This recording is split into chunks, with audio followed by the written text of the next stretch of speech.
The magic നോവലിലേക്ക് സ്വാഗതം.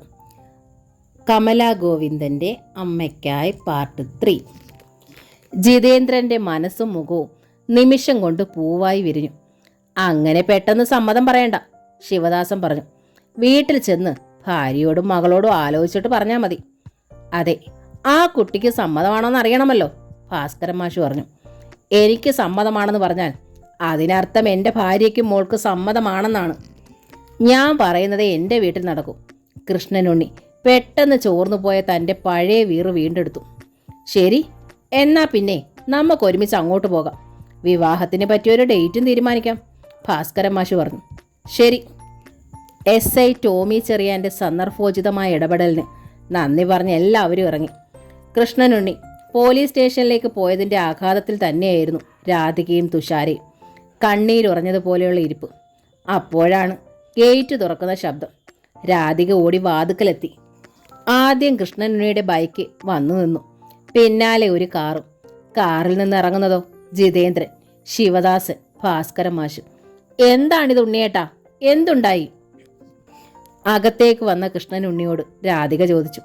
നീ വാ, ഞാനെല്ലാം പറയാം. അതിഥികളെ ഹാളിൽ ക്ഷണിച്ചിരുത്തിയിട്ട് കൃഷ്ണനുണ്ണി രാധികയും കൂട്ടി അടുത്ത മുറിയിലേക്ക് കയറി. എന്നിട്ട് പോലീസ് സ്റ്റേഷനിൽ വെച്ച് നടന്നതെല്ലാം വിവരിച്ചു. എന്നിട്ട് കൂട്ടിച്ചേർത്തു, അവർ വന്നിരിക്കുന്നത് വിവാഹത്തിന് ഡേറ്റ് കുറിക്കാനാണ്. ഡേറ്റ് കുറിക്കാനോ? നമ്മുടെ മോൾക്ക് വിവാഹമോ? നമ്മൾ ചിന്തിച്ചിട്ട് പോലുമില്ല. 18 വയസ്സായതേ ഉള്ളൂ. പ്രായം അത് മതി. കൃഷ്ണനുണ്ണിക്ക് രാധിക തടസ്സം പറഞ്ഞത് ഇഷ്ടമായില്ല. 17-ാം വയസ്സിൽ നീ എന്നെ പ്രേമിച്ചു തുടങ്ങിയതല്ലേ, അതുപോലെയാണോ വിവാഹം? വിവാഹം അങ്ങനെ തന്നെ. നീ വന്നേ, നമുക്കൊരു ഡേറ്റ് നോക്കാം. കൃഷ്ണനുണ്ണി ധൃതി കൂട്ടി. ഉണ്ണിയേട്ടാ, ഒന്നുകൂടൊന്ന് ആലോചിച്ചിട്ട്, മോളോടൊരു വാക്ക് ചോദിച്ചിട്ട്. ഒന്നും ആലോചിക്കാനില്ല, ഒരുത്തിയോടും ഇനി ചോദിക്കാനുമില്ല. കൃഷ്ണനുണ്ണിക്ക് കലി കയറി. ഈ വിവാഹം നടക്കണം. നടന്നില്ലെങ്കിൽ ആ SI വരും, ഞാൻ കൊടുത്ത പെറ്റീഷനുമായി പീഡന കേസിൽ നടപടിയെടുക്കാൻ. രാധിക വിറങ്ങലിച്ചു നിന്നു. ഇലക്ട്രോണിക് എഞ്ചിനീയറിൽ BTechഉം MTechഉം എടുത്ത് ഉയരത്തിലെത്താൻ കൊതിച്ച തൻ്റെ മകൾ 18-ാം വയസ്സിൽ ഒരുത്തൻ്റെ അടുക്കളയിലേക്ക് തല തല്ലി ചാകാൻ തോന്നി രാധയ്ക്ക്. എല്ലാം കേൾക്കുന്നുണ്ടായിരുന്ന തുഷാര. ഒരു ചെറിയ പരു വന്നു. അച്ഛനത് കോലിട്ട് കുത്തിയിളക്കി ഒരു വലിയ വ്രണമാക്കി. ഇനി അത് കരിച്ചെടുക്കണം. ഏക മരുന്ന് താനാണ്, തൻ്റെ വിവാഹം. വായിൽ വന്ന കണ്ണീരത്രയും കുടിച്ചിറക്കി അവൾ നിന്നു. പിന്നെ അതിഥികൾക്ക് മുൻപിലേക്ക് അവൾ ക്ഷണിക്കപ്പെട്ടു. ഔപചാരികമായൊരു പെണ്ണ് കാണൽ ചടങ്ങ്, ഒപ്പം വിവാഹത്തിൻ്റെ ഡേറ്റ് കുറിക്കലും. തുഷാരയുടെ മിഴികൾ ചെന്ന് നിന്നത് ജിതേന്ദ്രൻ്റെ മുഖത്താണ്. ഒരു കുഞ്ഞു സൂര്യൻ ഉദിച്ചതുപോലെ വിടർന്ന ചിരിയും. തുഷാരയ്ക്ക് തോന്നി അത് തന്നെ തോൽപ്പിച്ചതിൻ്റെ ചിരിയാണെന്നും. തനിക്ക് പേരുദോഷം വരുത്തിയിട്ട് ആ പഴി പറഞ്ഞൊരു വിവാഹം. അവൾ പല്ല് കടിച്ചു. മോളെ, ആ വിളി ശിവദാസൻ്റെതായിരുന്നു. തൻ്റെ പഞ്ചായത്തിലുള്ള പെൺകുട്ടി. കണ്ടിട്ടുണ്ട്, പക്ഷേ ഇത്രയടുത്ത് ഇത്ര ശ്രദ്ധയോടെ കണ്ടിട്ടില്ല. താൻ മനസ്സിൽ കണ്ട ചിത്രത്തേക്കാൾ മിഴിവ്, ഭംഗി, ഒരു ഓമനത്വം. ശിവദാസന്റെ മുഖത്ത് തൃപ്തി വിരിഞ്ഞു. തുഷാരെ എൻ്റെ മോനും തമ്മിലുള്ള വിവാഹത്തിന് ഒരു ഡേറ്റ് നോക്കാൻ വന്നതാണ് ഞങ്ങൾ. മോൾക്ക് സമ്മതമാണല്ലോ അല്ലേ? അല്ല, പെട്ടെന്നായിരുന്നു തുഷാരയുടെ മറുപടി. ജിതേന്ദ്രൻ ഞെട്ടി. ശിവദാസനും ഭാസ്കരൻ മാഷയും അമ്പരന്നു. കുട്ടി എന്താ പറഞ്ഞത്? എനിക്ക് വിവാഹത്തിന് സമ്മതമല്ലെന്ന്. ഉറച്ചതായിരുന്നു അവളുടെ ശബ്ദം. ജിതേന്ദ്രനെ മാത്രമല്ല, സ്വന്തം അച്ഛനെയും തോൽപ്പിക്കുന്ന ഒരു വാശിയുണ്ടായിരുന്നു ആ ശബ്ദത്തിൽ. എന്താടോ കൃഷ്ണനുണ്ണി, താൻ പറഞ്ഞാൽ വരച്ച വണ്ണത്തിന് മാറ്റമില്ലെന്ന് വീമ്പടിച്ചിട്ട് കുട്ടിക്ക് സമ്മതമില്ലല്ലോ. ഭാസ്കരൻ മാഷ് എണീറ്റ് കഴിഞ്ഞു. താൻ എന്താ ഞങ്ങളെ വിളിച്ചു വരുത്തിയത്? അപമാനിക്കാനാണോ? അടിയേറ്റതുപോലെ കൃഷ്ണനുണ്ണി ഒരു നിമിഷം നിന്നു. പിന്നെ മകൾക്ക് നേരെ തിരിഞ്ഞു. എന്താ നിനക്ക് സമ്മതമല്ലാത്തത്? ഒരു വന്യമൃഗത്തിൻ്റെ മുരൾച്ചയായിരുന്നു അത്. രാധിക ആ ശബ്ദത്തെ ഭയന്നു. അവൾ തുഷാരയുടെ അടുത്തേക്ക് ഭീതിയോടെ ചെന്നു. ഉണ്ണിയേട്ടാ, പെട്ടെന്നായതുകൊണ്ട് മോൾ അങ്ങനെ പറഞ്ഞതാ. ഞാൻ അവളെ കാര്യങ്ങൾ പറഞ്ഞ് സമ്മതിപ്പിച്ചോളാം, രാധിക പറഞ്ഞു. പോരാ, ഇപ്പോൾ ഇവിടെ വെച്ച് പറയണം സമ്മതം. കൃഷ്ണനുണ്ണി വീണ്ടും മുരണ്ടു. ഇല്ല, എനിക്ക് സമ്മതമല്ല. ജിതേന്ദ്രനുമായുള്ള വിവാഹത്തിന് എനിക്ക് സമ്മതമല്ല. എനിക്ക് ഈ ആളെ അത്രയ്ക്ക് വെറുപ്പാണ്, അറപ്പാണ്, കിതപ്പോടെ തുഷാര പറഞ്ഞു.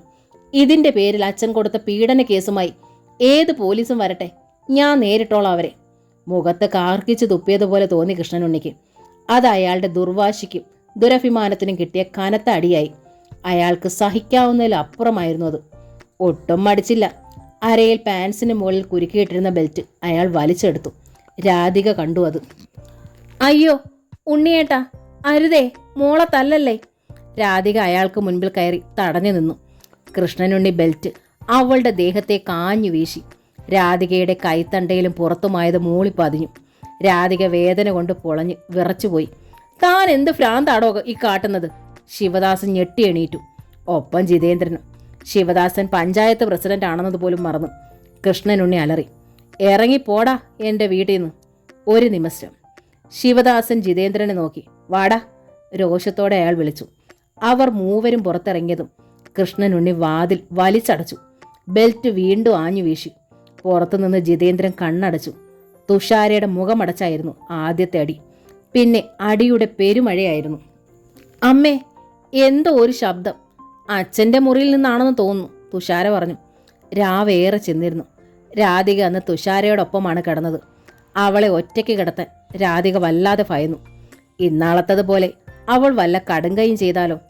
അത്രയ്ക്ക് അപമാനപ്പെട്ടു തൻ്റെ മകൾ ഇന്ന്. ബെൽറ്റ് പുളഞ്ഞു കയറിയ അവളുടെ പൂ പോലുള്ള ശരീരത്തിലെ പാടുകളിൽ തൊട്ടും തലോടിയും ഉറങ്ങാതെ കിടക്കുകയായിരുന്നു രാധിക. അച്ഛൻ്റെ അടി കൊള്ളാതിരിക്കാൻ തനിക്ക് മുൻപിൽ കയറി നിന്ന് കൂടുതൽ അടിയും വാങ്ങിയതാണ് അമ്മയാണ്. അതോർത്ത് ഇരട്ടിച്ച സങ്കടത്തോടെ ഉറങ്ങാനാവാതെ കിടക്കുകയായിരുന്നു തുഷാരയും. അപ്പോഴാണ് ആ ശബ്ദം. രണ്ടാളും എഴുന്നേറ്റു. രാധിക ചെവി ഓർത്തു. ഉണ്ണിയേട്ടൻ്റെ മുറിയിൽ തനിച്ചാണ്. ഉച്ചയ്ക്ക് മുൻപ് നടത്തിയ താണ്ഡവം അത് കഴിഞ്ഞ് പുറത്തേക്ക് ഒറ്റ പാച്ചിലായിരുന്നു. രാത്രിയിലാണ് തിരിച്ചെത്തിയത്. സ്വീകരിക്കാൻ ചെന്നില്ല, മിണ്ടിയതുമില്ല, മുറിയിലേക്കും ചെന്നില്ല. അന്യപുരുഷന്മാർ വീട്ടിൽ വന്നിരിക്കെ ചെയ്ത കിരാത നടപടി. ചെയ്തത് ഭർത്താവാണെങ്കിലും അതെങ്ങനെ പൊറുക്കും? അമ്മേ, പിന്നെയും ആ ശബ്ദം, തുഷാര വീണ്ടും പറഞ്ഞു. ഇരുവരും എഴുന്നേറ്റും വാതിൽ തുറന്നു. അതെ, ആ മുറിയിൽ നിന്നാണ് ശബ്ദം. രാധികയും തുഷാരയും വാതിക്കലേക്ക് ചെന്നു. വാതിൽ ചാരിയിട്ടേ ഉള്ളൂ. ഉള്ളിൽ ലൈറ്റുണ്ട്. രാധിക വാതിൽ തള്ളി തുറന്നു. കണ്ട കാഴ്ച. ടൈലിട്ട തറയിൽ കുത്തിയിരുന്നു കൃഷ്ണനുണ്ണി. വലത് കൈപ്പടം തറയിലേക്ക് വെച്ച് ഇടത് കൈയിൽ തങ്ങളെ അടിക്കാൻ ഉപയോഗിച്ച അതേ ബെൽറ്റ് കൊണ്ട് ആഞ്ഞടിക്കുന്നു. സ്റ്റീൽ ബക്കിൾ ആഞ്ഞുകൊണ്ട് കൈവെള്ള പൊട്ടി ചോര വരുന്നു. അയാൾ ശക്തമായി കിതയ്ക്കുന്നു. വിയർപ്പിൽ കുളിക്കുന്നു. സഹിച്ചില്ല രാധികയ്ക്ക്. ഉണ്ണിയേട്ടാ, അവൾ ഓടിച്ചെന്ന ബെൽറ്റ് പിടിച്ചു വാങ്ങി ദൂരേക്കെറിഞ്ഞു. എന്താണ് ഈ കാട്ടുന്നത്? നിന്നെ മോളെ തല്ലിയ കൈയാണിത്. ഞാൻ ഈ കൈ തല്ലി ചതച്ച് കീറും. എന്താണ് ഉണ്ണിയേട്ടാ ഇത്? എന്തൊക്കെയാണ് ഇന്ന് കാട്ടിക്കൂട്ടിയത്? ഉണ്ണിയേട്ടൻ ഇത് എന്നാ പറ്റി? ഇത്രയ്ക്കൊക്കെ ചെയ്യാനും മാത്രം ഞാനും മോളും എന്ത് തെറ്റാ ചെയ്തത്? രാധികയ്ക്ക് നെഞ്ചിൽ കെട്ടിയ സങ്കടം തിര പോലെ തല്ലി. എനിക്കറിയില്ല. ശരീരം വല്ലാതെ വെട്ടിവരച്ചതുപോലെ കൃഷ്ണനുണ്ണി പെറുപെറുത്തു. വാതിൽക്കൽ നിന്നിരുന്ന തുഷാര പിന്മാറി. അച്ഛൻ സ്വയം ശിക്ഷിക്കുകയാണ്. പക്ഷേ അവൾക്കൊട്ടും അലിവ് തോന്നിയില്ല. ഇന്നലെ അന്യപുരുഷന്മാരുടെ മുൻപിൽ വെച്ച് തോലുരിച്ച് അപമാനിച്ചതും ബെൽറ്റിനടിച്ചത് ശരീരം പൊട്ടിച്ചതും അത്ര വേഗമൊന്നും മറക്കുന്നത് എങ്ങനെ? അതും ആ ജിതേന്ദ്രൻ കൂടി നിൽക്കെ. തുഷാരയുടെ നെഞ്ചിൽ കത്തിത്തുടങ്ങിയ കനൽ ആളി. അറിഞ്ഞുകൊണ്ട് ഒരു തെറ്റും ഇന്നോളം ചെയ്തിട്ടില്ല. എന്നിട്ടും തെറ്റുകാരിയായി പിടിക്കപ്പെട്ടിരിക്കുന്നു. ഇനി എന്തിന് താൻ തെറ്റ് ചെയ്യാതിരിക്കണം? തുഷാര വാശിയോടെ ഓർത്തു. വേണമെങ്കിൽ ഇനി എന്തും ചെയ്യാമെന്നൊരു തൻ്റെ ഇടം ഉള്ളിലുണ്ടാകുന്നത് അവൾ അറിഞ്ഞു. പുലർച്ചെ തുഷാര വാതിൽ തുറന്ന് ചെല്ലുമ്പോൾ രാധിക കിച്ചണിൽ പണി തുടങ്ങിക്കഴിഞ്ഞിരുന്നു. വീട്ടിനുള്ളിൽ എന്തൊക്കെ പ്രശ്നമുണ്ടായാലും വീട്ടമ്മയ്ക്ക് അടുക്കള ബഹിഷ്കരിക്കാനാവില്ലല്ലോ. കൃഷ്ണനുണ്ണി ഉണർന്നിട്ടില്ല. അടുപ്പത്ത് കഞ്ഞി തിളയ്ക്കുന്നു. സാമ്പാറിനുള്ള പരിപ്പും നുറുക്കിയ പച്ചക്കറികളും കുക്കറിലേക്ക് ഇടുകയാണ് രാധിക. തുഷാര അമ്മയുടെ അരികിലേക്ക് ചെന്ന് നിന്നു. എന്നിട്ട് ചോദിച്ചു, സത്യത്തിൽ നമ്മുടെ അച്ഛൻ എന്താ അമ്മയെ പറ്റിയത്? രാധിക നെറ്റി ചുളിച്ചു. അച്ഛൻ അമ്മയെ സംശയമുണ്ട്. അതിൻ്റെ പൊട്ടലും ചീറ്റലും മിക്കപ്പോഴും ഞാൻ കാണുന്നതല്ലേ. പക്ഷെ ഇപ്പോൾ കുറച്ച് ദിവസമായി അച്ഛന് വെറും സംശയമല്ല ഉള്ളത്, സംശയമൂത്ത ഭ്രാന്താണ്. മോളെ, രാധിക കണ്ണു മിഴിച്ചുപോയി. അവളുടെ കൈകൾ നിശ്ചലങ്ങളായി. നീ എന്താ പറഞ്ഞത്? എന്താ അമ്മേ ഇന്നലെ ഇവിടെ നടന്നത്? സ്വബോധമുള്ള ഏതെങ്കിലും ഒരു അച്ഛൻ മറ്റൊരുത്തനോടുള്ള വാശി തീർക്കാൻ മകളെ പീഡിപ്പിച്ചെന്നും പറഞ്ഞ് കേസ് കൊടുക്കുമോ? തുഷാരയുടെ സ്വരം കടുത്തു. എന്നോടൊരു വാക്ക് പോലും ചോദിക്കാതെ ഞാൻ ഏറ്റവും കൂടുതൽ വെറുക്കുന്ന ഒരുത്തനെ കല്യാണം കഴിക്കാൻ നിർബന്ധിച്ചപ്പോൾ പറ്റില്ല എന്ന് ഞാൻ പറഞ്ഞു. അതിന് അവർക്ക് മുൻപിൽ വെച്ച് അരയിൽ കിടന്നിരുന്ന ബെൽറ്റ് ഊരി അടിക്കുന്നത് ഭ്രാന്തല്ലെങ്കിൽ പിന്നെ മറ്റെന്താമേ? അമ്മ പറയ്. രാധിക വിറങ്ങലിച്ചു പോയി. അത്രയ്ക്ക് നിശിതവും രൂക്ഷവും ഉയർന്നതായിരുന്നു മകളുടെ ശബ്ദം. മറുപടിയില്ലാതെ തളർന്നുപോയി രാധിക. അന്ന് മുഴുവൻ ഓഫീസിലിരുന്നപ്പോഴും രാധികയുടെ നെഞ്ചിനുള്ളിൽ മകളുടെ ചോദ്യവും ശബ്ദവും പ്രകമ്പനം കൊള്ളുകയായിരുന്നു. നെഞ്ചു പൊള്ളിക്കുന്ന വേദനയോടെയാണ് അവൾ തിരികെ മാന്താടി കവലയിൽ വന്നിറങ്ങിയത്. നേരെ മുൻപിൽ നിൽക്കുന്ന ഭാസ്കരൻ മാഷ്. രാധിക വേഗം വെട്ടിമാറി നടന്നു. ഹേയ്, നിങ്ങളൊന്ന് നിന്നേ. ഭാസ്കരൻ മാഷ് അവർക്ക് പിന്നാലെ ചെന്നു. രാധിക കൂടുതൽ ഭയന്നു. കൃഷ്ണനുണ്ണി വരാനുള്ള സമയമാകുന്നു. എങ്ങാനും ഈ സമയത്തെത്തിയാൽ. അവൾ വീണ്ടും നടക്കാനാണ് ശ്രമിച്ചത്. ഭാസ്കരൻ മാഷ് ധൃതിയിൽ അവൾക്ക് മുൻപിലെത്തി തടസ്സം പോലെ നിന്നു. നിങ്ങളുടെ ഭർത്താവിനെ കുറിച്ച് പറയാനാണ് ഞാൻ വിളിച്ചത്, ഭാസ്കരൻ മാഷ് പറഞ്ഞു. എന്താ? രാധിക നിന്നു. ഇന്നലെ രാവിലെ പോലീസ് സ്റ്റേഷനിൽ വെച്ച് കണ്ടപ്പോൾ മുതൽ ഞാൻ അയാളെ ശ്രദ്ധിക്കുകയായിരുന്നു. ഇന്നലെ അയാൾ ചെയ്തതൊന്നും അയാളുടെ സ്റ്റാറ്റസിലുള്ള ഒരാളും ചെയ്യുന്ന കാര്യങ്ങളല്ല. രാധിക തറഞ്ഞു നിന്നു. അയാൾ സ്റ്റേഷനിൽ കൊടുത്ത പെറ്റീഷനിൽ നടപടിയുണ്ടാകാതെ ഞങ്ങൾ നോക്കിക്കൊള്ളാം. അതിനി ഒരു വിഷയമായി ഞങ്ങൾ എടുക്കുന്നുമില്ല, ഭാസ്കരൻ മാഷ് ഉറച്ച സ്വരത്തിൽ പറഞ്ഞു. പക്ഷേ ഞാൻ പറഞ്ഞത് നിങ്ങൾ നിസ്സാരമായി തള്ളിക്കളയരുത്. അയാൾ ഇന്നലെ അരയിൽ നിന്ന് ബെൽറ്റ് ഊരുമ്പോഴും നിങ്ങളെ അടിക്കുമ്പോഴും ഞാൻ ശ്രദ്ധിച്ചു. വന്യമായൊരു തിളക്കം ആ മുഖത്തും കണ്ണുകളിലും ഞാൻ കണ്ടു. അത് നല്ല ലക്ഷണമല്ല. അയാൾക്കെന്തോ ശക്തമായൊരു മെൻ്റൽ പ്രോബ്ലം ഉണ്ട്. തീർച്ചയായും നിങ്ങൾ അയാളെ ഒരു സൈക്കാട്രിസ്റ്റിനെ കാണിച്ച് മെഡിസിൻ വാങ്ങണം, മറക്കരുത്.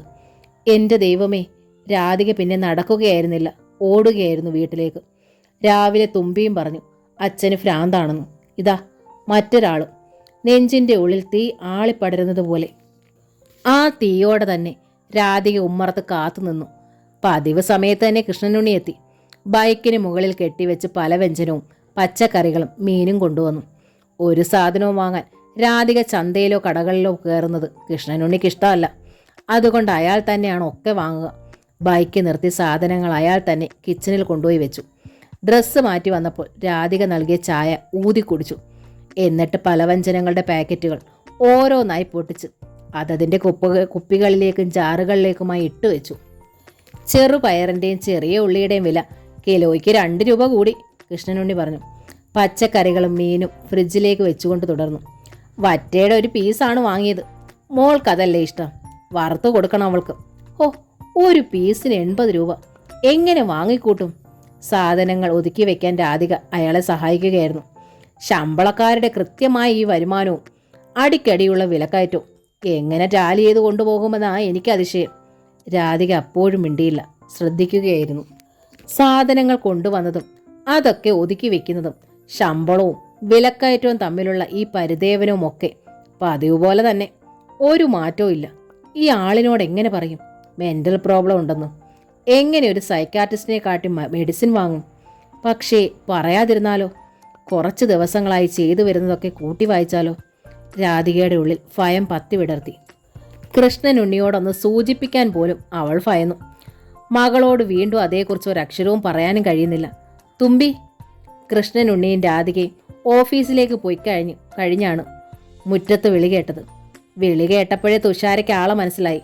അവൾ വാതിൽ തുറന്നു.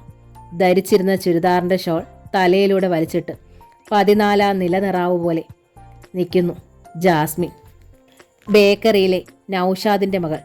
നീ ഒരുങ്ങി നിൽക്കുമായിരുന്നോ? ജാസ്മിൻ ചോദിച്ചു. ഒരു ചുരിദാർ തന്നെയായിരുന്നു തുഷാരയുടെ വേഷവും. സ്കൂളിലേക്ക് പോകാനാണ്, മാർക്ക് ലിസ്റ്റ് വാങ്ങാൻ.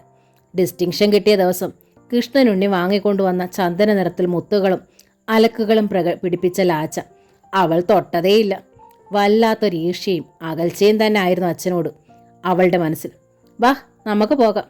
വീട് പൂട്ടി തുഷാര ഇറങ്ങി. ഇരുവരും കവലയിലേക്ക് നടക്കുന്നതിനിടയിൽ ജാസ്മിൻ പറഞ്ഞു, ബാപ്പ ഉമ്മയോട് പറയണ കേട്ടു, ആ മറ്റത്തറ ജിതേന്ദ്രന് നിന്നോട് ശരിക്കുള്ള ഇഷ്ടം തന്നെയായിരുന്നെന്ന്. ശരിക്കിഷ്ടമുള്ള ഒരാൾ ഇങ്ങനെ കവല ചട്ടമ്പികളെ പോലെ വെല്ലുവിളിച്ചും ആളെ കൂട്ടി അപമാനിക്കത്തില്ലടി, അതറിയോ നിനക്ക്? തുഷാര വീറോടെ ചോദിച്ചു. ഓരോരുത്തർക്കും ഓരോ രീതിയല്ലേ. എന്നാലും അയാൾ നല്ലവനാടി. മറ്റത്ര വീട്ടുകാരും മോശമല്ല. നിനക്ക് ആ കല്യാണത്തിനങ്ങ് സമ്മതിച്ചുകൂടായിരുന്നോ? ആ തെമ്മാടിയുടെ കാര്യമല്ലാണ്ട് വേറെ വല്ലോ നിനക്ക് പറയാനുണ്ടോ ജാസ്മിൻ? തുഷാരയ്ക്ക് ദേഷ്യം വന്നു. ജാസ്മിൻ വായടച്ചു. സ്കൂളിൽ ചെന്ന് രണ്ടാളും മാർക്ക് ലിസ്റ്റും വാങ്ങി ഇറങ്ങുമ്പോഴാണ് ക്ലാസ് ടീച്ചർ സൂസമ്മ മിസ്സിൻ്റെ മുൻപിൽപ്പെട്ടത്. നീ ആള് കൊള്ളാമല്ലോ കൊച്ചേ, ഈ പ്രായത്തിൽ ഇത്രയൊക്കെ ഒപ്പിച്ചു വെച്ചല്ലോ.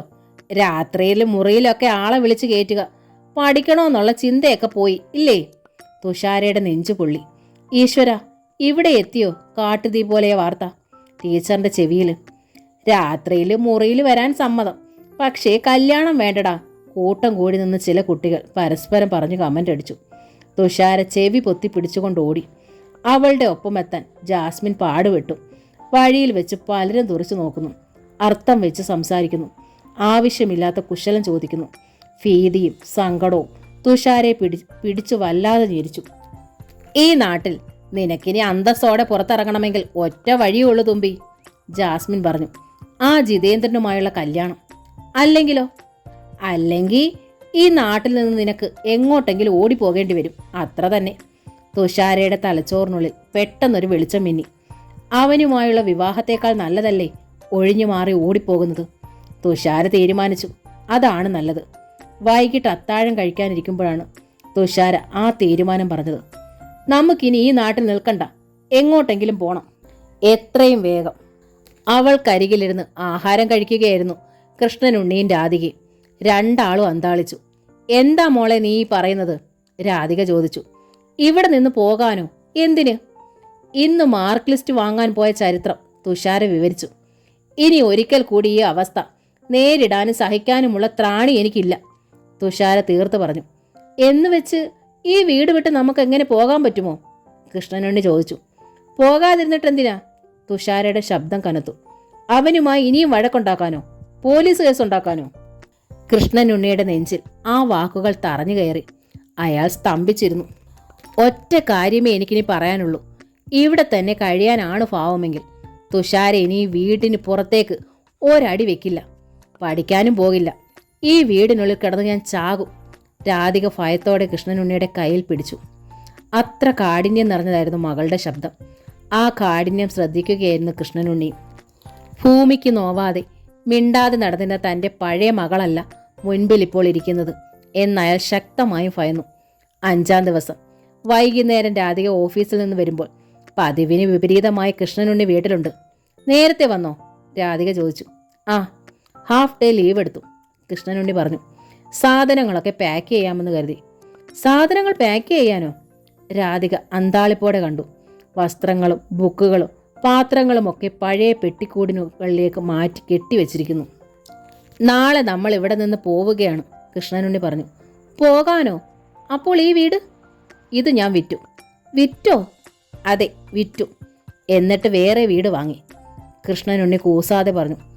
അതങ്ങനെയാണ്. ഭാര്യ എന്ന നിലയിൽ ഒരു കാര്യവും തമ്മിൽ ആലോചിക്കില്ല, പറയില്ല. സ്വയം തീരുമാനിക്കുന്നു, പറയുന്നു, ചെയ്യുന്നു. കൂടെ നിന്നോണം, ഒക്കെ അനുസരിച്ചോണം. ഇല്ലെങ്കിൽ ആ നിമിഷം തുടങ്ങും ഭ്രാന്ത്.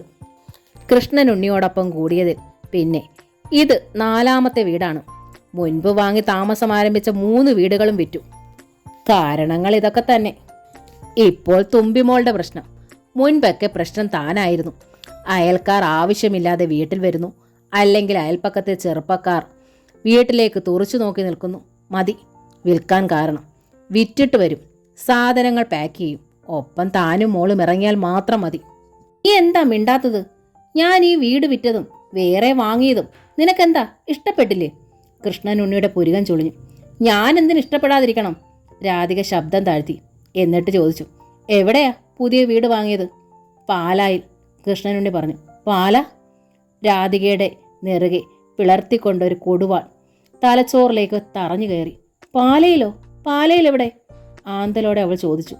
നാളെ രാവിലെ നമ്മൾ അങ്ങോട്ടല്ലേ പോകുന്നത്, പിന്നെ ഇപ്പോൾ ഇവിടെ നിന്ന് വിസ്തരിക്കണോ? കൃഷ്ണനുണ്ണിക്ക് അരിശം വന്നു. രാധിക വായടച്ചു. അവൾ അകത്തേക്ക് ചെന്നു. തെളിഞ്ഞ മുഖത്തോടെ നിൽക്കുന്ന തുഷാര. ഏത് നരകത്തിലായാൽ എന്താ അമ്മേ, ഇവിടെ നിന്ന് രക്ഷപ്പെട്ടാൽ പോരെ? അവൾ ചോദിച്ചു. രാധിക അപ്പോഴും മിണ്ടിയില്ല. പാല, ആ പേര് അവളെ വല്ലാതെ ഭീഷണിപ്പെടുത്തി. അറിയില്ലെൻ്റെ ഈശ്വര, കാത്തോണേ.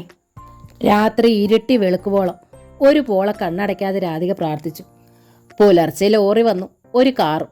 ലോറിയിൽ സാധനങ്ങൾ ലോഡ് ചെയ്യുന്നത് കണ്ടപ്പോൾ അമ്പരപ്പോടെ ജയശ്രീയും രാജുവും അനിലയും ഒക്കെ ഇറങ്ങി വന്നു. ചാക്കോയിൽ ലില്ലിയും വന്നു. നിങ്ങളെന്താ വീട് വിറ്റോ കൃഷ്ണനുണ്ണി? ചാക്കോ ചോദിച്ചു. ആ, വിറ്റു. എന്നിട്ട് ഞങ്ങളാരും അറിഞ്ഞില്ലല്ലോ, രാജു പറഞ്ഞു. നോട്ടീസ് അടിച്ചങ്ങനെ വിതരണം ചെയ്യണമെന്ന് തോന്നിയില്ല, കൃഷ്ണനുണ്ണി എടുത്തടിച്ചതുപോലെ പറഞ്ഞു. വന്നവർക്ക് മതിയായി. തുമ്പിച്ചേച്ചി പോവുകയാണോ? നിറമിഴികളോടെ അനിലമോൾ ചോദിച്ചു. അതേ മോളെ.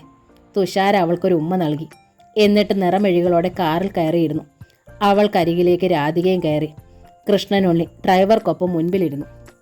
മാന്താടി കവലയിൽ കാർ എത്തിയപ്പോൾ തുഷാര കണ്ടു. മെഡിക്കൽ ഷോപ്പ് തുറന്നിട്ടുണ്ട്. അവനുണ്ട് അകത്ത്. അവൻ കാറിൽ ലോറിയിൽ ശ്രദ്ധിക്കുന്നുണ്ട്. തുഷാര പെട്ടെന്ന് വാശിയോടെ മുൻപോട്ട് ആഞ്ഞിരുന്നു. കാറിൻ്റെ വിൻഡോയിലൂടെ ജിതേന്ദ്രൻ കണ്ടു തുഷാരെ. അവൻ്റെ മുഖത്ത് അന്താളിപ്പ്. ഒറ്റ കാഴ്ചയിൽ അവൻ അറിഞ്ഞു, അവൻ്റെ തുമ്പപ്പൂവ് ഇവിടം വിട്ടു പോകുന്നു. എന്നേക്കുമായി അവളെ തനിക്ക് നഷ്ടമാകുന്നു. അവൻ്റെ മുഖത്തെ അമ്പരന്ന ഭാവം കണ്ട് തുഷാര, മതി, ഇത്ര മതി അവനുള്ള ട്രീറ്റ്മെൻറ്റ്. പോടാ, അവൾ മനസ്സിൽ പറഞ്ഞു. നീ ഇനി എന്നെ കാണില്ല. എന്നെ തൊടാൻ നിനക്കിനി ഈ ജന്മത്ത് കിട്ടുകയില്ലടാ. കാർ മെയിൻ റോഡിൽ ഇറങ്ങിക്കഴിഞ്ഞു. പിന്നെ അത് പാഞ്ഞു. 30 കിലോമീറ്റർ അപ്പുറത്തേക്ക് പാലാ ലക്ഷ്യമാക്കി. ഓടിക്കൊണ്ടിരുന്ന കാർ പെട്ടെന്ന് നിന്നപ്പോൾ രാധിക ഞെട്ടി ഉണർന്നതുപോലെ കണ്ണുമിഴിച്ചു. പരിസരം വീക്ഷിച്ചു. മെയിൻ റോഡ് തന്നെ, പാലയായിട്ടില്ല. കൊട്ടാരമറ്റത്തെത്തിയിരിക്കുന്നു. പ്രൈവറ്റ് ബസ് സ്റ്റാൻഡിൻ്റെ അടുത്ത്. മുൻപിൽ നിരനിരയായി വണ്ടികൾ.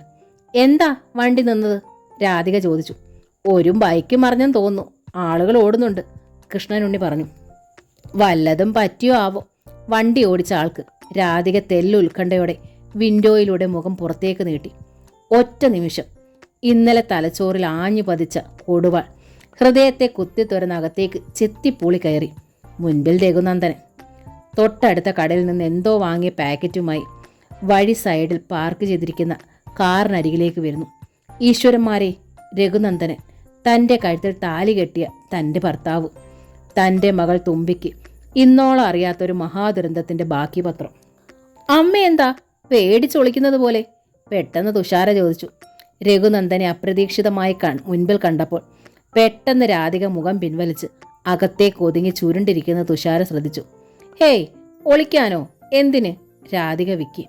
എന്താ? പിൻ സീറ്റിലേക്ക് തിരിഞ്ഞ് കൃഷ്ണനുണ്ണി ചോദിച്ചു. ഒന്നുമില്ല അച്ഛാ, തുഷാര പറഞ്ഞു. രാധിക കൃഷ്ണനുണ്ണിയുടെ മുഖത്തേക്ക് നോക്കി. ഉണ്ണിയേട്ടൻ രഘുനന്ദനെ കണ്ടോ? ഇല്ല, കണ്ടിട്ടില്ല. നെഞ്ചിൽ കത്തുന്ന തീ അണയ്ക്കാനെന്നോണം കൈ കൊണ്ടൊന്ന് അമർത്തിയിട്ട് പുറത്തേക്കൊന്ന് പാളി നോക്കി. തൊട്ടപ്പുറത്ത് വഴിയോരത്ത് പാർക്ക് ചെയ്തിരുന്ന കാറിൻ്റെ ഡോർ തുറന്നു. രഘുനന്ദനൻ ഡ്രൈവിംഗ് സീറ്റിലേക്ക് കയറിയിരുന്നു. കാർ സ്റ്റാർട്ട് ചെയ്യുന്നു. പിങ്ക് നിറമുള്ള ആ ടയോറ്റ ഇന്നോവ ആദ്യം നീങ്ങുന്നു. അത് മുൻപിലെ തിരക്കുകൾക്കിടയിൽ മറയുന്നു. ആളും. പാല എന്ന പേര് കേട്ടപ്പോഴേ ഭയന്നത് ഈ ആളെയാണ്. ഭയന്ന ആളിതാ നേരെ മുൻപിൽ. പാലാ ടൗണിലേക്ക് കയറും മുമ്പ് തന്നെ കൈ ചൂണ്ടി പലക പോലെ. അതാ അപകടം. രാധികയ്ക്ക് തീർത്തും മനസ്സിലായി. ഇതുവരെ അനുഭവിച്ചതൊക്കെ നിസ്സാരം. ഇനിയാണ് അഗ്നിക്ക് മീതെയുള്ള യഥാർത്ഥ ഞാണിന്മേൽ കളി. അതെ, വറച്ചട്ടിയിൽ നിന്നും നേരെ എരുതിയിലേക്ക് തന്നെ. ശരീരം ലേശം തടിച്ചിട്ടുണ്ട്. പ്രൗഢി ഇരട്ടിച്ചിട്ടുണ്ട്. അതിലപ്പുറം ആ മുഖത്തെ ഭംഗിക്കോ അതരങ്ങളിലെ സ്ഥായിയായ പുഞ്ചിരിക്കോ ഒരു മാറ്റവും ഇല്ല. ഈശ്വര, പാലായിൽ ഇപ്പോഴെവിടെയാണ് ആ മനുഷ്യൻ താമസിക്കുന്നത്? ഇനി എപ്പോഴെങ്കിലും നേർക്കുനേരെ കാണേണ്ടി വരുമോ? ആ ഓർമ്മയിൽ തന്നെ നെഞ്ചു വിടച്ചു. ദേഹം വിറച്ചു.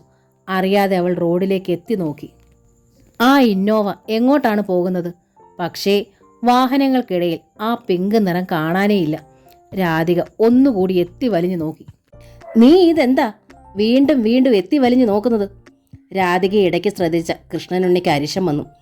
എന്താ, വന്നപാടെ ടൗൺ മുഴുവനൊന്ന് ചുറ്റിയടിച്ച് കാഴ്ചകൾ കാണണമെന്ന് തോന്നുന്നുണ്ടോ? അടുത്ത് ഡ്രൈവർ ഇരിക്കുന്നുണ്ട് എന്ന് പോലും മറന്നു. കൃഷ്ണനുണ്ണി ശബ്ദമുയർത്തി. എന്നാ പിന്നെ കാഴ്ച കണ്ട് മതിയായിട്ട് താമസം തുടങ്ങിയാൽ മതി. എന്താ? പത്തിക്കടിയേറ്റതുപോലെ രാധിക ചുരുണ്ടു. അവൾ മുഖം താഴേക്ക് കുനിച്ചു. നെഞ്ചിൽ കെട്ടിയ തേങ്ങലും കുതിച്ചൊഴുകിയ കണ്ണീരും പിടിച്ചു നിർത്താൻ വല്ലാതെ പാടുപെട്ടു. പിന്നെ തല ഉയർത്തിയതേയില്ല. തുഷാരയുടെ കരം സാന്ത്വനം പോലെ അമ്മയുടെ തോളിൽ ചുറ്റി. കാർ പാല ആർച്ച് ബിഷപ്പ് ഹൗസിൻ്റെ മുൻപിലൂടെ നീങ്ങി. മുനിസിപ്പൽ പാർക്ക് കഴിഞ്ഞ് വലത്തോട്ട് തിരിഞ്ഞു. പാലായിൽ നിന്ന് പൊൻകുന്നത്തേക്ക് പോകുന്ന റൂട്ട്. പാലായുടെ ഹൃദയധമനിയായി കുതിച്ചൊഴുകുന്ന മീനച്ചിലാറിന് കുറുകെയുള്ള 2-വേ പാലത്തിലൂടെ മുരിക്കുമ്പുഴ ജംഗ്ഷനിലെത്തി. ഇവിടെ നിന്ന് തിരിഞ്ഞ് ഉള്ളിലേക്ക് കയറ്റവും ഇറക്കവും ഒക്കെയായി ഒരു 1.5 കിലോമീറ്റർ. കടപ്പാട്ടൂർ. അമ്മേ, സ്ഥലമെത്തി, തുഷാര അടുക്കത്തിൽ അമ്മയോട് പറഞ്ഞു. രാധിക സാരിത്തുമ്പ് കൊണ്ട് തിടുക്കത്തിൽ മുഖവും കണ്ണുകളും തുടച്ചു. കാർ നിന്നിരുന്നു. ലോറിയും. ഇരുവരും ഇറങ്ങി. മുഖമുയർത്തി നോക്കി. ഒരു റബ്ബർ തോട്ടമാണെന്ന് ആദ്യം കണ്ടത്. അതിനുള്ളിൽ പതിയിരിക്കുന്നത് പോലെ ഒരു ചെറിയ ഒറ്റനില വീട്. ഇന്നലെയോ മെനിഞ്ഞാന്നോ ധൃതിയിൽ വെള്ള വലിച്ച് വൃത്തിയാക്കൽ നടത്തിയിട്ടുണ്ട്. 1 ഏക്കർ റബ്ബറുണ്ട്. കൃഷ്ണനുണ്ണി കാറിൽ നിന്നിറങ്ങി അവർക്കരികിൽ നിന്നു അമിതമായ ആഹ്ലാദത്തോടെ പറഞ്ഞു. മാന്താടിയിലെ വീട് സ്ഥലവും വിറ്റ് കിട്ടിയ കാശിന് ഇവിടെ ഇത്രയും കിട്ടി. മാന്താടിയിലെ വീടിനും സ്ഥലത്തിനും എത്ര കിട്ടി അതും രാധികയ്ക്ക് അറിയില്ലല്ലോ. വെട്ടിക്കൊണ്ടിരിക്കുന്ന റബ്ബറ. ദിവസം 5-6 ഷീറ്റ് കിട്ടിക്കൊണ്ടിരുന്നതാ. 1 കിലോ റബ്ബറിനിപ്പോൾ വില എന്താന്നാ? 100-നോടടുത്ത് രൂപയുണ്ട്. ദിവസവും കിട്ടുന്ന വരുമാനം എന്താ മോശമാ? കൃഷ്ണനുണ്ണി വിജയഗർവോടെ പറഞ്ഞു. ദിവസം ഒരു വരുമാനമുള്ളത് നല്ലതാണെന്ന് രാധികയ്ക്കും തോന്നി. ദാ ആ തെക്കേ അറ്റത്തേക്ക് നോക്കിക്കേ, ഒരു വീട് കണ്ടോ? കൃഷ്ണനുണ്ണി റബ്ബർ തോട്ടത്തിന്റെ തെക്കു ഭാഗത്തേക്ക് വിരൽ ചൂണ്ടി. അതിര് കയ്യാലയ്ക്ക് അപ്പുറത്ത് ഒരു ഓടിട്ട കെട്ടിടം അവൾ കണ്ടു. അടുത്ത അതേ ഉള്ളൂ ആകെ ഒരു വീട്. അവിടെയാണെങ്കിൽ ആണുങ്ങളില്ല, വയസ്സായൊരു തള്ളയും സഹായത്തിനൊരു പെങ്കൊച്ചും മാത്രം. അതുകൊണ്ട് നമുക്കൊന്നും പേടിക്കാനില്ല, കൃഷ്ണനുണ്ണി വർദ്ധിച്ച സന്തോഷത്തോടെ പറഞ്ഞു. അയൽപ്പക്കമായി വീടുകളില്ല, ചുറ്റും ആണുങ്ങളുമില്ല. അതുകൊണ്ട് കൃഷ്ണനുണ്ണിക്ക് പേടിക്കാനില്ല. അതിൻ്റെ ആഹ്ലാദമാണ് അയാൾക്ക്. പക്ഷേ പെട്ടെന്നൊരാവശ്യം നേരിട്ടാൽ, ഒരു കൈ സഹായത്തിന് ഓടിയെത്താൻ ഒരാളുമില്ലാത്തൊരു സ്ഥലത്ത് താമസിച്ചാൽ എങ്ങനെ സമാധാനമുണ്ടാകാനാണ്? പക്ഷേ രാധിക അത് പുറമേ ഭാവിച്ചില്ല. വീട് ഇഷ്ടമായോ രാധേ? രാധിക ഇഷ്ടമായെന്ന് തലയാട്ടി. മോളെ, ആ നിലവിളക്ക് ഇങ്ങെടുക്ക്, രാധിക തുഷാരയോട് പറഞ്ഞു. തുഷാര നിലവിളക്കെടുത്തു. രാധിക എണ്ണയും തിരിയും കണ്ടെടുത്ത് നിലവിളക്ക് കത്തിച്ചു. പിന്നെ പുതിയ വീട്ടിലേക്ക് വലതുകാൽ വെച്ച് കയറി മൂവരും ഒരുമിച്ച്. കൃഷ്ണനുണ്ണി ലോറിക്കാരുടെ അടുത്തേക്ക് മടങ്ങിയപ്പോൾ രാധികയും തുഷാരയും വീടിനുള്ളിലേക്ക് കയറി. പുറമേ നോക്കുമ്പോൾ ചെറുതെന്ന് തോന്നിക്കുമെങ്കിലും അകത്ത് കയറിയപ്പോൾ രാധികയ്ക്ക് കൂടുതൽ ഇഷ്ടമായി. ബെഡ്റൂമായി ഉപയോഗിക്കാവുന്ന 3 മുറികൾ, ചെറിയൊരു ഹാൾ, കിച്ചൺ, വാരം, അടുക്കളപ്പുറത്തായി റബ്ബർ ഷീറ്റ് ഉണക്കാനും സൂക്ഷിക്കാനും ഒരു ആസ്പെറ്റോ ഷീറ്റ് മേഞ്ഞ ഒരു ഷെഡ്, അതിനടുത്തായി കിണറും പമ്പ് സെറ്റും. റബ്ബർ തോട്ടത്തിൻ്റെ ഇടയിലായി ഒതുങ്ങിയ ശാന്തമായൊരിടം. മറ്റൊരാൾ ഇവിടെ എത്തില്ല, രാധിക ആശ്വാസത്തോടെ ഓർത്തു. ഭാസ്കരൻ മാഷും തുഷാരയെ സൂചിപ്പിച്ചതുപോലുള്ള ഒരു ഭ്രാന്താവസ്ഥ. ഇവിടെ താമസിക്കുമ്പോൾ ഒരിക്കലും ഉണ്ണിയേട്ടൻ ഉണ്ടാവില്ല. അതിലേറെ രാധികയെ ആശ്വസിപ്പിക്കാൻ മറ്റൊന്നുകൂടി ഉണ്ടായിരുന്നു. രഘുനന്ദൻ, ഒരിക്കൽ തൻ്റെ ഭർത്താവായിരുന്ന ആൾ, 1.5 വർഷം തൻ്റെ ഒപ്പം ജീവിച്ചാൽ തൻ്റെ കുഞ്ഞിൻ്റെ അച്ഛൻ. ആ മനുഷ്യനെ ഭയന്ന് ഒളിച്ചൊളിച്ച് കഴിയുകയാണ് താൻ ഇക്കാലം അത്രയും. ഈ പാലയിൽ എവിടെയാണ് താമസിക്കുന്നതെങ്കിലും ഒരിക്കലും ഇവിടെ എത്തിപ്പെടാൻ സാധ്യതയില്ല. ഒരിക്കലും മുഖാമുഖം കാണേണ്ടിയും വരില്ല. അത്രയ്ക്ക് ആളനക്കമില്ലാത്തൊരു പ്രദേശമാണിത്. രാധികയ്ക്ക് ശരിക്കും കൃഷ്ണനുണ്ണിയോട് നന്ദി പറയാൻ തോന്നി. ആ വീടിനെ ഒരുപാട് സ്നേഹിക്കാനും തോന്നി. അവൾ ഉമ്മറത്തേക്ക് ചെന്നു. ഉണ്ണിയേട്ടാ, ആ ഗ്യാസ് സ്റ്റൗവും സിലിണ്ടറും ഒന്ന് കിച്ചണിലേക്ക് എടുത്തു വൈ, ഞാൻ ചായ ഉണ്ടാക്കാം, ഉത്സാഹത്തോടെ രാധിക പറഞ്ഞു. കൃഷ്ണനുണ്ണി സ്റ്റൗവും സിലിണ്ടറും കിച്ചണിൽ എത്തിച്ചു. രാധിക ചായ ഉണ്ടാക്കാൻ തുടങ്ങി. തുമ്പി, രാധിക വിളിച്ചു. ചുറ്റുപാടും വീക്ഷിച്ചു മുറ്റത്ത് നിൽക്കുകയായിരുന്നു തുഷാര. ഓടി വന്നു. എന്താമേ? മാന്താടിന്ന് നമ്മൾ മിച്ചം കൊണ്ടുപോകുന്ന അരിയും പച്ചക്കറിയും ഒക്കെ ഒന്ന് തപ്പിയെടുത്തേ, ചോറും കറിയും വെക്കണ്ടേ? തുഷാര അനുസരിച്ചു. അവളും സന്തോഷവതിയായിരുന്നു. ചീത്തപ്പേരിൻ്റെയും ജിതേന്ദ്രൻ്റെയും ശല്യത്തിൽ നിന്ന് ഓടി ഒളിക്കാൻ പറ്റിയല്ലോ. ചുമട്ടുകാരെ കൂട്ടി തന്നെ കൃഷ്ണനുണ്ണി കട്ടിലുകളും മേശയും ഷെൽഫും ഫ്രിഡ്ജുമൊക്കെ യഥാസ്ഥാനങ്ങളിൽ വെപ്പിച്ചു. അവരെ പിരിച്ചു വിട്ടിട്ട് വന്നപ്പോഴേക്കും രാധികയും തുഷാരയും കൂടി ഡൈനിങ് ടേബിളിൽ ഊണ് വിളമ്പിക്കഴിഞ്ഞിരുന്നു. നല്ല സ്ഥലം, കാറ്റിന് പോലും എന്തൊരു കുളിർമ അല്ലേ? കൃഷ്ണനുണ്ണി ചോദിച്ചു. ശരിയാണ്, ഉണ്ണിയേട്ടൻ ഇവിടെ നിന്ന് ഓഫീസിലേക്കുള്ള യാത്ര എളുപ്പമാണല്ലോ, രാധിക പറഞ്ഞു. അതെ, പൊൻകുന്നം വരെ പോയാൽ മതിയല്ലോ. പക്ഷേ എനിക്ക് യാത്ര ഇരട്ടിയാണ്. ചങ്ങനാശ്ശേരിയിൽ എത്തണ്ടേ? കൃഷ്ണനുണ്ണിയുടെ മുഖം മങ്ങി. ഇവിടെ നിന്ന് മുത്തോലി തിരിഞ്ഞ് കൊടുങ്ങല്ലൂര് വഴി ചങ്ങനാശ്ശേരിക്കുള്ള ബസ്സുണ്ട്. പക്ഷേ എത്രയായാലും സന്ധ്യ കഴിയും തിരിച്ചിവിടെ എത്താൻ, അയാൾ പറഞ്ഞു. അതെ, സന്ധ്യ കഴിയും, രാധികയെ സമ്മതിച്ചു. അത് വേണ്ട, തൽക്കാലം കുറച്ച് ലീവ് എടുക്കാം. 1 മാസത്തേക്കുള്ള ലീവിന് എഴുതി തന്നാൽ മതി.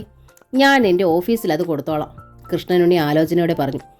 അതിനുള്ളിൽ നോക്കട്ടെ, പാലായിലേക്ക് തന്നെ ഒരു ട്രാൻസ്ഫർ ഒപ്പിച്ചെടുക്കാൻ പറ്റുമോന്നും. എങ്കിൽ ഓഫീസ് ടൈം കഴിഞ്ഞാൽ 10 മിനിറ്റിനുള്ളിൽ വീട്ടിലെത്താമല്ലോ. ഊണ് കഴിച്ച് മൂവരും ഉമ്മറത്തേക്ക് വരുമ്പോൾ രാധിക തെല്ലമ്പരപ്പോടെ കണ്ടു. മുറ്റത്ത് 2 പേർ നിൽക്കുന്നു. നരച്ചു തുടങ്ങിയ മുടിയും ഐശ്വര്യം നിറഞ്ഞ മുഖവുമായ ഒരു മധ്യവയസ്ക. സെറ്റുമുണ്ടാണ് വേഷം. കയ്യിലൊരു കൂട നിറയെ മാമ്പഴവും താങ്ങി തുഷാരയുടെ പ്രായം വരുന്ന പാവാടക്കാരി പെൺകുട്ടി. ഇവരാണ് രാധേ, തെക്കേ വീട്ടിലെ താമസക്കാര്, കൃഷ്ണനുണ്ണി പറഞ്ഞു സ്നേഹത്തോടെ. എന്നിട്ട് മുറ്റത്തേക്ക് നോക്കി. എന്താ അംബികാമ്മയെ മുറ്റത്ത് തന്നെ നിൽക്കുന്നത്? കയറി വരൂ. വണ്ടി വന്ന് നിൽക്കുന്നതും സാധനങ്ങൾ ഇറക്കുന്നതും കണ്ടു. ഉമ്മറത്തേക്ക് കയറിക്കൊണ്ട് അംബികാമ്മ പറഞ്ഞു, ഒന്ന് പരിചയപ്പെടാമെന്ന് കരുതി വന്നതാ. അതിനെന്താ, പരിചയപ്പെടാമല്ലോ, ഇരിക്കൂ, രാധിക പറഞ്ഞു. ഇങ്ങോട്ട് കയറി വാടി വേണേ, അതിങ്ങോട്ട് കൊടുക്ക്, അംബികാമ്മ മുറ്റത്ത് നിൽക്കുന്ന പെൺകുട്ടിയോട് പറഞ്ഞു.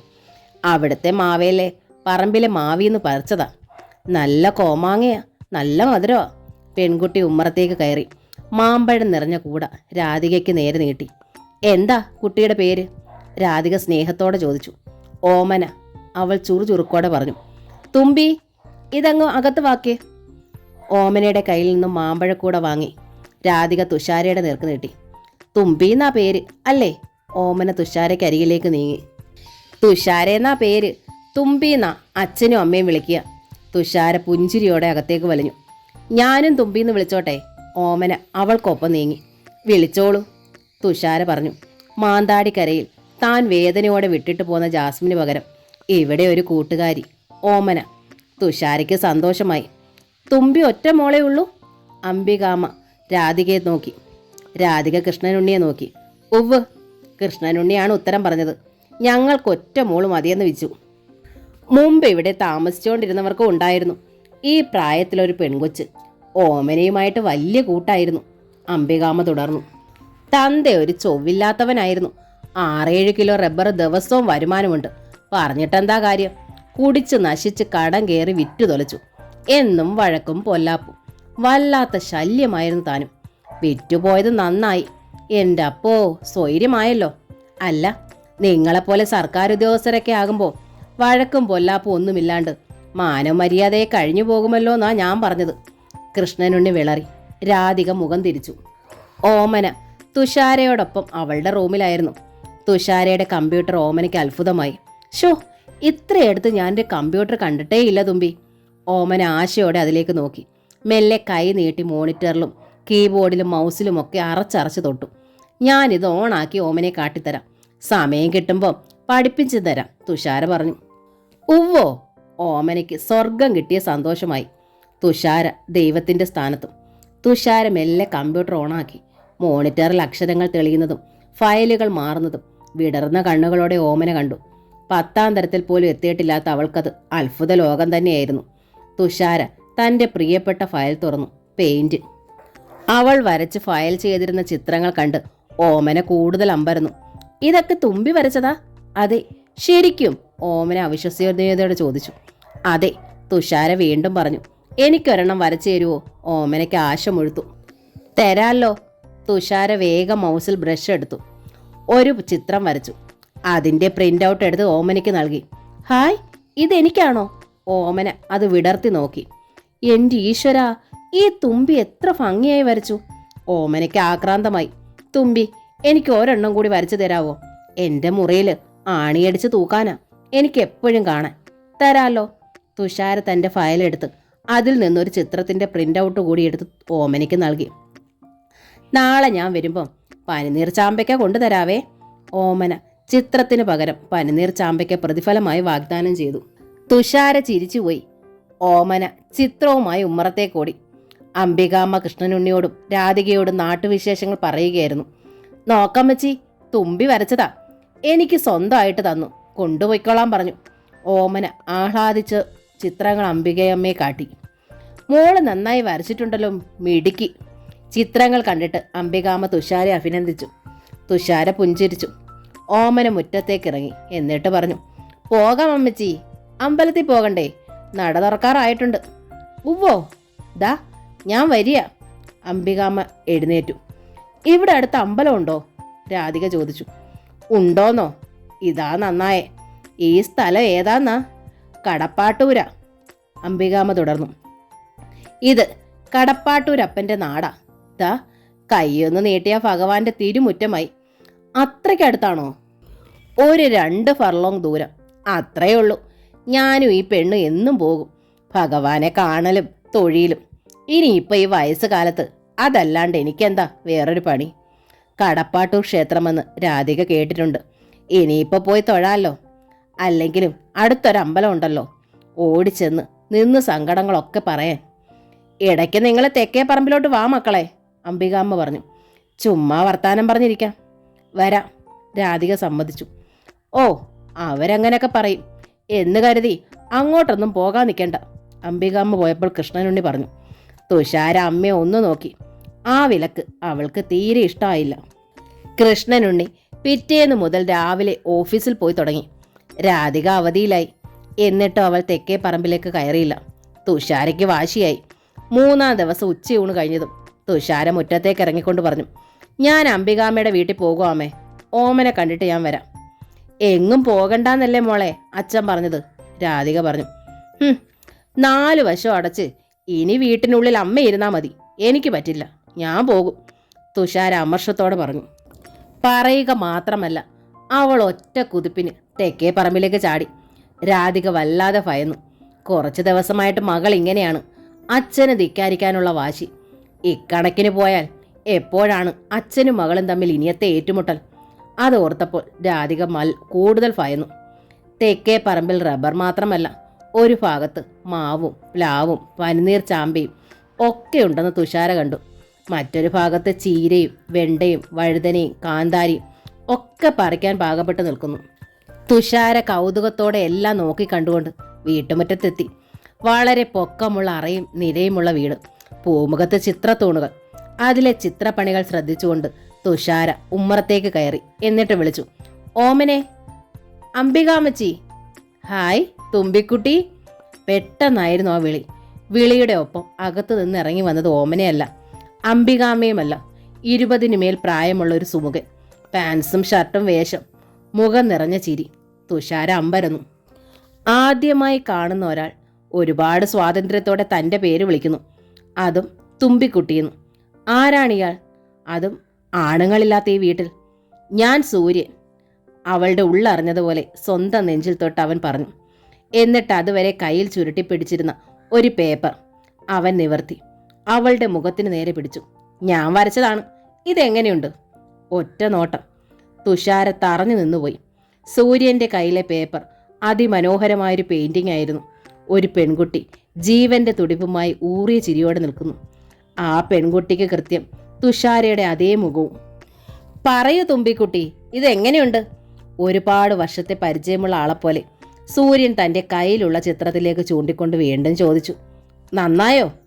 ഇല്ലെങ്കിൽ തുറന്നു പറഞ്ഞോളൂ. തുഷാര ഒരു കവിൾ ഉമിനീരിറക്കി. മതിയട ചെക്ക, നീ ആ പെണ്ണിനെ കളിപ്പിച്ചത്. പെട്ടെന്ന് ഉമ്മറത്തുള്ള വാതിൽ തുറന്ന് അംബികാമ്മ ചിരിയോടെ പുറത്തേക്ക് വന്നു. തുമ്പിയെ പറ്റിച്ചേ. ഓമനയും പിന്നാലെ ഉമ്മറത്തേക്ക് ഉറക്കെ ചിരിച്ചുകൊണ്ടിറങ്ങി. തുഷാര അവരെ വിസ്മയത്തോടെ നോക്കി. തുമ്പി അതിലെ കുത്തുകല്ല് വഴി പറമ്പിലേക്ക് കയറിയില്ലേ? അംബികാമ്മ തുഷാര വന്ന വഴിയിലേക്ക് വിരൽ ചൂണ്ടിക്കൊണ്ട് തുടർന്നു. അപ്പോഴേ ഞങ്ങൾ കണ്ടു. മോളെ ഒന്ന് പറ്റിക്കാന്ന് ഇവനപ്പോൾ ഒരു നിർബന്ധം. ഞങ്ങളെ 2 ആളെ എന്താ അകത്ത് കയറ്റി അവനങ്ങ് വാതിലടച്ച് കളഞ്ഞില്ലേ? കുട്ടിക്ക് വിഷമമായോ? തുഷാര ശ്വാസം വിട്ടൊന്ന് ചിരിച്ചു. ഒരു കുടുന്ന തെച്ചിപ്പൂ വിരിഞ്ഞതുപോലെ തോന്നി സൂര്യന്.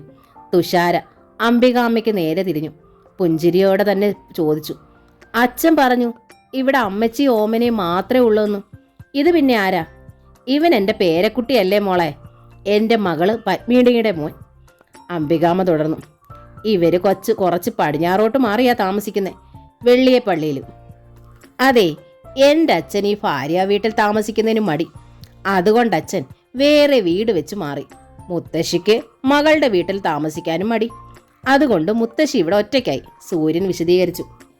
ഞാൻ ഈ താഴേമന തറവാട്ടില് ഒറ്റയ്ക്കല്ലടാ ഒരിക്കലും. ഈ നാട്ടുകാർ മുഴുവൻ എൻ്റെ ഒപ്പം ഉണ്ട്. പോരെങ്കില് കടപ്പാട്ടൂരപ്പനും. പിന്നെ എന്നാ വേടിക്കാനാ? അംബികാമ്മ ചിരിയോടെ തുടർന്നു. മീനച്ചിലാറ്റി മുങ്ങിക്കുളിച്ച് ഭഗവാനെ ദിവസവും തൊഴണം. അതാ ഞാനെങ്ങും പോകാത്തത്. തന്നെയല്ല, ഞാൻ ഇറങ്ങിയാൽ പിന്നെ തറവാട് അനാഥമാകും. പറമ്പിൽ ഒരു തേങ്ങ പൊഴിഞ്ഞാലും ഒരു മാങ്ങ പഴുത്താലും എടുക്കാൻ ആളില്ലാണ്ട് വന്നാൽ എനിക്കത് സങ്കടമാകൂട്ടി. അംബികാമ്മയുടെ കണ്ണ് നിറഞ്ഞു. മുത്തശ്ശി സെന്റിയായി. ഇനി ബാക്കി ഞാൻ പറയാം. സൂര്യൻ ഹാസ്യരസത്തോടെ ഇടയിൽ കടന്നു പിടിച്ചു. 14-ാം വയസ്സിൽ പത്മത്തിൻ്റെ അച്ഛൻ ഈ കഴുത്തിലെ താലി വെച്ച് ഈ താഴമനെ കൊണ്ടുവന്നതാ. ഈ കാണായ സ്ഥലം, കൃഷിയൊക്കെ ഞങ്ങൾ രണ്ടുകൂടാ നോക്കിയിരുന്നത്. ഒക്കെ എന്നെ ഏൽപ്പിച്ച് പത്മത്തിൻ്റെ അച്ഛൻ പോയി. ഇനിയിപ്പോൾ എൻ്റെ കാലം കഴിയണവരെങ്കിലും പാമ്പും പന്നിയും കയറി പെറ്റ് കിടക്കാണ്ടി സ്ഥലം നോക്കണം. അത്രേ ഉള്ളൂ ആശ. സൂര്യൻ അംബികാമ്മയുടെ താടിക്ക് പിടിച്ച് ഒന്ന് ഓമനിച്ചുകൊണ്ട് പറഞ്ഞു. ഇതൊക്കെ തന്നെയല്ലേ മുത്തശ്ശി തുമ്പിക്കുട്ടിയോട് പറയാൻ വന്നത്? നീ പോട കള്ള. അംബികാമ്മ സൂര്യൻ്റെ മുഖം പിടിച്ച് താഴ്ത്തി അവൻ്റെ നെറ്റിയിലൊരു ഉമ്മ കൊടുത്തു. തുഷാര സൂര്യനെ ശ്രദ്ധിക്കുകയായിരുന്നു. ആരും ഒറ്റ നോട്ടത്തിൽ ഇഷ്ടപ്പെട്ടു പോകുന്ന ഒരാകർഷകത്വമുണ്ട് മുഖത്തും മിഴികളിലും പുഞ്ചിരിയിലുമൊക്കെ. അവളുടെ മിഴികൾ അവൻ്റെ മുഖത്തു നിന്ന് തെന്നി തെന്നി വീണ്ടും അവൻ്റെ കയ്യിലെ പെയിൻറ്റിങ്ങിൽ തങ്ങി നിന്നു. എന്നെ എവിടെ വെച്ചാ കണ്ടത്? അവൾ മെല്ലെ ചോദിച്ചു. ഞാൻ തുമ്പിക്കുട്ടിയെ ആദ്യമായിട്ടല്ലേ ഇപ്പോൾ കാണുന്നത്. സൂര്യൻ വീണ്ടും ചിരിച്ചു. പിന്നെ ഈ ചിത്രം എങ്ങനെ വരച്ചു? മനസ്സിൽ നിന്ന്. തുഷാരയ്ക്കത് മനസ്സിലായില്ല. ഒരു ചിത്രം ഹൃദയത്തിനുള്ളിൽ ജീവനോടെ പതിഞ്ഞാലേ ക്യാൻവാസിലേക്ക് അത്ര തന്നെ മിഴിവോടെ പകർത്താനാവും. ഐ മീൻ, തുമ്പിക്കുട്ടി അപ്പാടെ എൻ്റെ ഹൃദയത്തിനുള്ളിലുണ്ട്. അതപ്പാടെ ഞാൻ പേപ്പറിലേക്ക് പകർത്തി. That's all. തുഷാര ഒന്ന് പിടഞ്ഞുപോയി. താൻ അപ്പാടെ ഈ ഹൃദയത്തിനുള്ളിലുണ്ടെന്നോ? അമ്മയ്ക്കായി എന്ന നോവലിൻ്റെ ഈ ഭാഗം ഇവിടെ പൂർണ്ണമാവുകയാണ്. ഈ നോവൽ നിങ്ങൾക്ക് ഇഷ്ടമായെങ്കിൽ ലൈക്ക് ചെയ്ത്, ഷെയർ ചെയ്ത്, സബ്സ്ക്രൈബ് ചെയ്ത് ഹൈപ്പും കൂടി ചെയ്യണേ. Thank you.